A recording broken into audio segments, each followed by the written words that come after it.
Jawaharlal Nehru University. I hope I pronounced that close to right. And since 2002, she has also been the executive secretary of the International Development Economics Associates, IDEAS, which is an international network of heterodox economists. Jayati.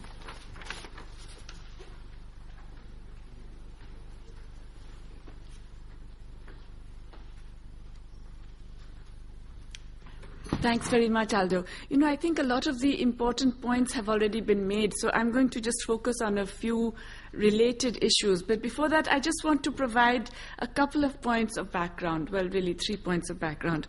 The first is something that was already mentioned, I think, both by Alfredo and by Melinda, which is that since the GATS was originally signed, there have been massive changes in the financial sector. And so, in a sense, this was an agreement that was signed on the basis of a completely different reality and with the recognition of quite different ground rules. And one of the things that we have seen since the late 90s is a very significant increase in what you might call transactional innovations. That is all kinds of, they're called innovations, but they're not really. They're just different ways of disguising risk. But they are new forms of financial transaction that were not previously conceived of. And therefore, regulation, if it's going to be effective at all, has to keep pace with these, with, if you like, the new ways of bypassing regulations that the financial sector thinks of. And therefore, things that inhibit the ability of a state to take into account the changing nature of finance, and particularly the fact that financial innovation, as it's called, means constantly new forms, new instruments, and new ways of engaging in financial transactions, that's a very important element for all regulation to actually deal with. The second point that we have to make is, of course, that yes, we're talking about the post-global crisis world. Now, what has this meant? It hasn't just meant that we now know how strongly contagion works and how rapidly it works across the world. We also know that all our markets are integrated, including the very, very least developed market financially is unfortunately deeply integrated in all kinds of adverse ways. But it also means that currently we're in a global situation that is extremely strange, because banks in the developed world are actually dealing in a highly liquid situation in which they have received the benefit of very large bailouts, in which they're currently facing very low interest rates, and in which there's huge moral hazard, because they're still too big to fail, as Alfredo pointed out, that regulation hasn't happened, they're still too systemically important, and so whatever they do, they're going to get away with it, which really means that when they operate in developing countries, there's no such thing as a level playing field. Of course, there never was a level playing field, but it is significantly less level than before, because we now have large players who can engage in very, very different kinds of risk-taking activities to the detriment of national suppliers of finance, both public and private.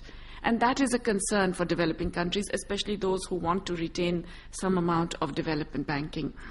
The third is that I just want to bring to your notice that, GATS has a very wide definition of the measures that relate to financial services. I just want to list to you. They include statutes, of course, laws, but they include government regulations, court decisions.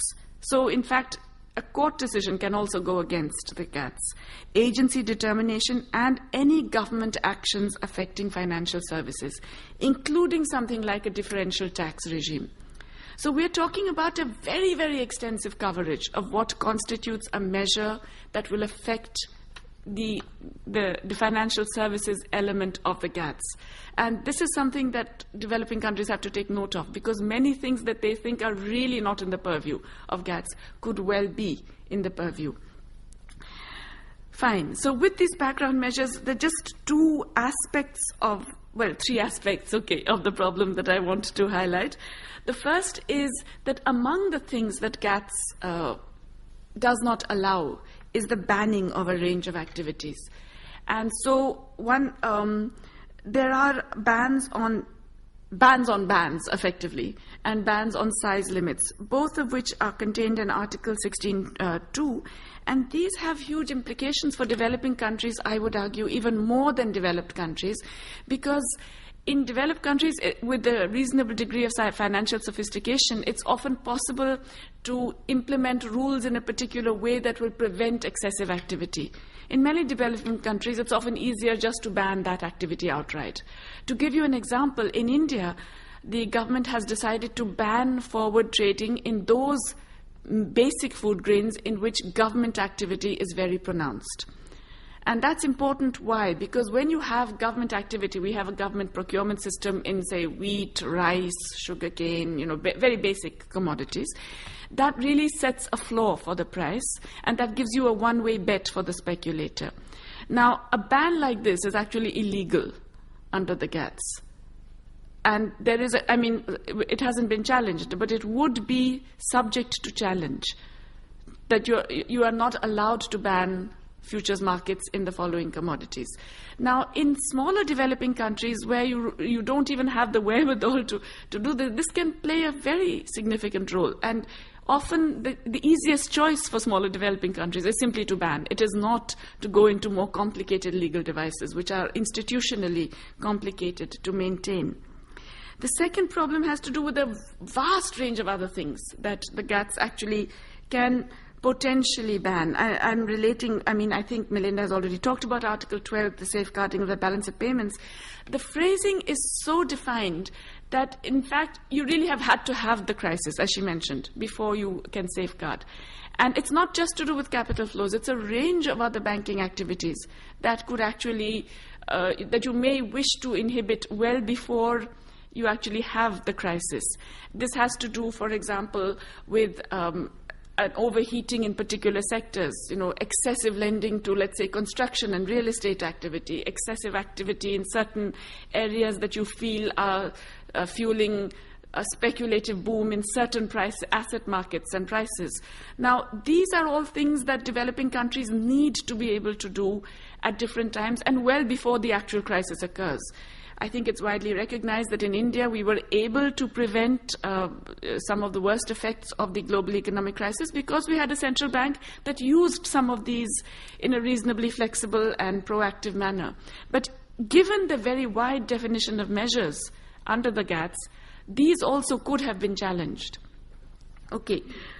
Similarly, limitations on the total value of service transactions or assets. This is part of the Article 16 measures on market access.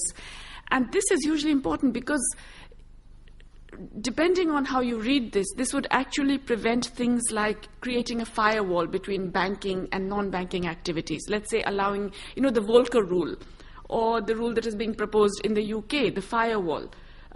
What do they call it? The ring fencing between banking and securities activities, banking and insurance activities. It's now well recognized that what was called universal banking is deeply insecure and volatile and prone to crisis, and that there is a strong need to separate these activities.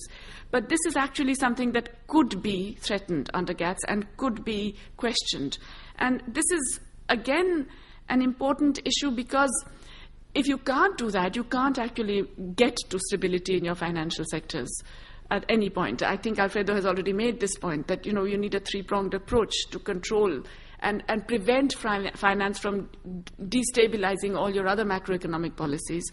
But if you cannot do this basic part of separating the functions of what are called straight bread and butter commercial finance from all the other stuff, then you cannot hope to get to that kind of the regulation of the financial sector. The third is an area that actually has huge implications, and I'm often even afraid of talking about it because talking about it will, in a sense, release the forces of darkness who will quickly bring cases against us in GATS. But it's the whole issue of development banking and priority credit. If you read the GATS carefully, this effectively amounts to an abrogation of a very large section of the measures. We cannot actually do development banking that specifies priority sectors for whatever reason, whether they are areas of mass employment or seen as strategic for industry or for whatever developmental priority, for whatever reason. We cannot do that because this actually militates against the market access, creates conditions, puts limitations on the activities, and adds to the, there's another one. There are three areas that it actually effectively opposes. So the critical issue of social banking or development banking, without which none of our countries can actually develop, is also under threat if the GATS rules are strictly adhered to and if our countries are challenged on these measures. Now, I think all of this leads to the absolutely unalienable proposition that this is simply untenable for most developing countries. And the only reason we've got away with it so far is because we haven't actually been challenged. I don't think we can sit back comfortably and say we're not going to be challenged and that this is not going to be happening, because the US has already instituted a case against China, for example, on its credit card policies. There are already measures, there are already investigations on against India by the United States. The Ministry of Finance has received queries from the United States government about some of its actions with respect to both development banking and differential activities in the financial sector, different rules imposed at certain times. Melinda mentioned that the securities transaction tax that's being proposed in the EU would not be compatible, which is correct. The Malaysian capital controls would not be compatible. So a whole range of things, if they are queried, we would definitely have a problem. This is a particular issue because, and this is the final point I'll make, Aldo, this is a particular issue because increasingly we find that you would think that now that the developed world is itself at least partially involved in an attempt at re-regulating finance, that they would not be actively pushing this in international negotiations. In fact, the opposite is the case. The United States and the European Union continue to actively push financial services deregulation, liberalization, and adherence to GATS plus in their bilateral and plurilateral negotiations, in their FTAs, and interestingly, even in the bilateral investment treaties. So developing countries that are signing BIT should also be aware, because often there is a financial services clause stuck in which they haven't paid attention to.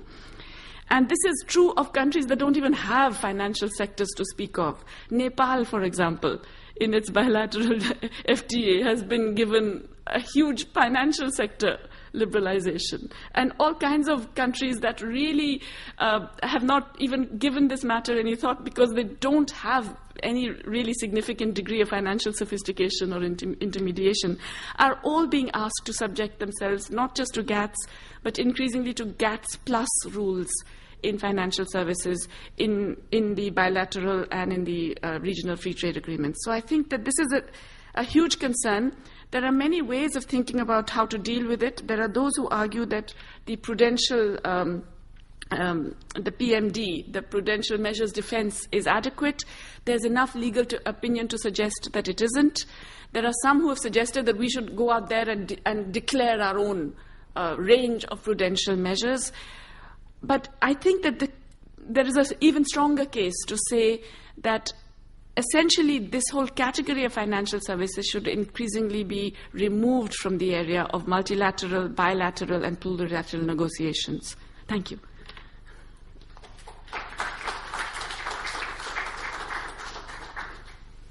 Thank you, Jayati. And now I'm going to introduce our fourth speaker. She's